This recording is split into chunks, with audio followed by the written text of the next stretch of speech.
ಮಾಧ್ಯಮ ಮತ್ತು ಅಂತರ್ಜಾಲದ ಬಳಕೆಯಿಂದ ಪಾಲಕರು ತಮ್ಮ ಮಕ್ಕಳನ್ನು ನಿರ್ಲಕ್ಷಿಸುವುದನ್ನು ನಾವು ಈ ನಾಟಕದ ಮೂಲಕ ತೋರಿಸುತ್ತಿದ್ದೇವೆ. ನಾನು ಇವತ್ತು ಭಾಗ್ಯದ ಬಳಗರ ಪದ್ಯವನ್ನು ಹೇಳಿದ್ದೇನಲ್ಲ, ನಿಮಗೆಲ್ಲ ಇಷ್ಟ ಆಯ್ತಾ? ಅದೇ ರೀತಿಯಾಗಿ ಇವತ್ತು ಭಾಗ್ಯದ ಬಳಗರ ಜನಪದ ಗೀತೆ ಇವುಗಳನ್ನು ನಿಮ್ಮ ತಂದೆ ತಾಯಿ ಅಜ್ಜ ಅಜ್ಜಿಯವರ ಹತ್ತಿರ ಕೇಳಿಕೊಂಡು ಬರೆದುಕೊಂಡು ಬರ್ತೀರಾ? ಹೇಳಕ್ಕ, ನೀವು ಗೌರಿ ಹಬ್ಬಕ್ಕೆ ಏನ್ ಮಾಡಿದ್ರಕ್ಕ? ಮಮ್ಮಿ ನಾವು ಇವತ್ತು ಸ್ಕೂಲಲ್ಲಿ ಜಾನಪದ ಗೀತೆ ಬರ್ಕೊಂಬ ಅಂತ ಹೇಳಿದ್ದಾರೆ. ಹೇಳ ಮಮ್ಮಿ. ನಾನು ಸರ್ ಫೋನ್ ಒಳಗೆ ಬಿಸಿ ಅದೀನಿ, ಮಾತಾಡ್ಕೋತ ನಿಮ್ಮ ಪಪ್ಪ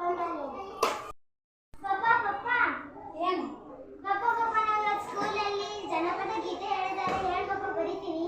ಹೋಗು ನಾನು ಲ್ಯಾಪ್ಟಾಪ್ನಲ್ಲಿ ಬಿಸಿ ಇದ್ದೀನಿ. ತಾತ ನಮ್ಮ ಸ್ಕೂಲಲ್ಲಿ ಇವತ್ತು ಜನಪದ ಗೀತೆ ಹೇಳಿದ್ದಾರೆ. ಹೇಳ್ ತಾತ, ಬರೀತೀನಿ. ಹೋಗಮ್ಮ, ನಾನು ರೇಡಿಯೋದಲ್ಲಿ ಹಾಡ ಕೇಳ್ತಿದ್ದೇನೆ. ಅಜ್ಜಿ ತಾಕು ಅಜ್ಜಿ ನಾವು ಸ್ಕೂಲಲ್ಲಿ ಜಾನಪದ ಗೀತೆ ಹೇಳಿದ್ದಾರೆ. ಹೇಳ ಅಜ್ಜಿ. ಬೇರೆ ಹೋಗೋಣ, ಟಿವಿಯಲ್ಲಿ ಧಾರಾವಾಹಿ ನೋಡಿದ್ರಾಗ ಬಿಜಿ ಆಗಿಲ್ಲ. ಹೋಗಿ ನಿಮ್ಮ ಅಕ್ಕನ ಕೇಳಿ ಹೋಗು. ಸ್ಕೂಲಲ್ಲಿ ಇವತ್ತು ಜಾನಪದ ಗೀತೆ ಬರ್ಕೊಂಡಿದ್ದಾರೆ. ಹೇಳಕ್ಕ. ಹೋಗ, ನಾನೇ ರೀಲ್ಸ್ ಮಾಡಿದಾಗ ಬಿಜಿ ಸುನಿಧಿ, ಏನಾಯ್ತು ಸ್ಯಾಡ್ ಆಗಿದ್ಯಾ? ನಮ್ಮ ಮನೆಯಲ್ಲಿ ಟೀಚರ್ ನಿನ್ನೆ ಹೋಮ್ವರ್ಕ್ ಹೇಳಿದ್ರಲ್ಲ, ನಮ್ಮ ಮನೆಯಲ್ಲಿ ನಾವು ಬರ್ಕೊಂಡೇ ಬಂದಿಲ್ಲ. ನಮ್ಮ ಮನೆಯಲ್ಲಿ ಯಾರು ನನಗೆ ಸಪೋರ್ಟೇ ಮಾಡೋರಿಲ್ಲ. ನಮ್ಮ ಮಮ್ಮಿ ಮನೆ ಹಸ್ಕೊತ ಫೋನ್ ಮಾಡ್ತೀವಿ, ಫೋನ್ನಾಗ ಮಾತಾಡಕತ್ತಾರ. ನಮ್ಮಪ್ಪ ಲ್ಯಾಪ್ಟಾಪ್ನಾಗ ಬಿಸಿ ಅದಾನ. ನಮ್ಮ ಮುತ್ಯ ಇದು ರೇಡಿಯೋದಾಗ ಕೇಳಕತ್ತಾನ. ನಮ್ಮ ಅಜ್ಜಿದ್ರ ಧಾರಾವಾಹಿ ಇದ್ದಾಗ, ನಮ್ಮ ಅಕ್ಕಿದ್ರ ರೀಲ್ಸ್ನಾಗ. ನಾ ಹೆಂಗೆ ಬರ್ಕೊಂಬರ್ಲಿ ಹೇಳು? ಬರ್ಕೊಂಡು ಬಂದಿದ್ದೀರಾ ಮಕ್ಕಳ?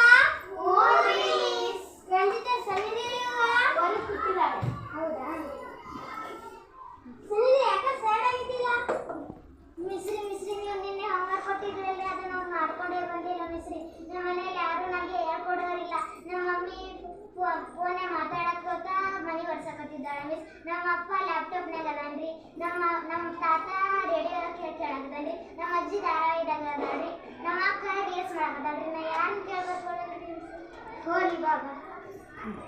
ನೋಡಿದಿರಲ್ಲ, ಮಾಧ್ಯಮ ಮತ್ತು ಅಂತರ್ಜಾಲದ ಬಳಕೆಯಿಂದ ಪಾಲಕರು ತಮ್ಮ ಮಕ್ಕಳನ್ನು ಯಾವ ರೀತಿಯಾಗಿ ನಿರ್ಲಕ್ಷಿಸುತ್ತಾರೆ ಎಂಬುದನ್ನು ನೀವು